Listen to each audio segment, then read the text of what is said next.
Company का नाम है धरानी फाइनेंस लिमिटेड। इसके करंट स्टॉक का प्राइस 10 रुपये 35 पैसे है और अब तक इस कंपनी ने 34.77% का रिटर्न दिया है।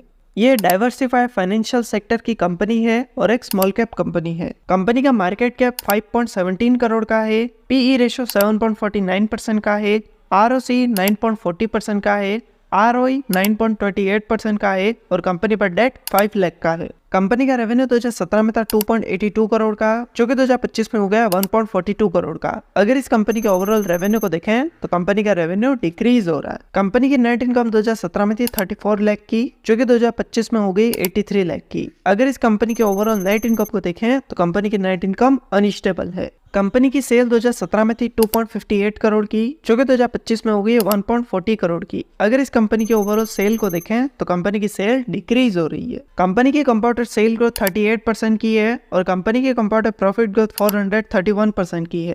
कंपनी के टोटल एसेट्स 2017 में थे 8.23 करोड़ के, जो कि 2024 में हो गए 9.20 करोड़ के। अगर इस कंपनी के टोटल एसेट्स को देखें तो कंपनी के एसेट्स इंक्रीज हो रहे हैं। कंपनी की लायबिलिटीज 2017 में थी 68 लाख की, जो कि 2024 में हो गई 57 लाख की। अगर इस कंपनी की टोटल लायबिलिटीज को देखें तो कंपनी की लायबिलिटीज डिक्रीज हो रही है। कंपनी के प्रोमोटर्स के पास कंपनी का 28.24% शेयर है। म्यूचुअल फंड, डोमेस्टिक इंस्टीट्यूशन और फॉरेन इंस्टीट्यूशन में कंपनी के 0% शेयर है और रिटेल इन्वेस्टर्स के पास कंपनी के 71.76% शेयर है। तो ये था कंपनी का बेसिक एनालिसिस और अगर आप भी किसी कंपनी का एनालिसिस करवाना चाहते हैं तो कमेंट करके बताएं। और अगर आपने अब तक अपना डीमैट अकाउंट ओपन नहीं किया तो डिस्क्रिप्शन में आपको लिंक मिलेगा, वहां से आप अपना डीमैट अकाउंट ओपन कर सकते हैं। और अगर ये वीडियो आपको पसंद आए तो इसे लाइक करें, दोस्तों के साथ शेयर करें और ऐसी वीडियोस के लिए चैनल को सब्सक्राइब करें।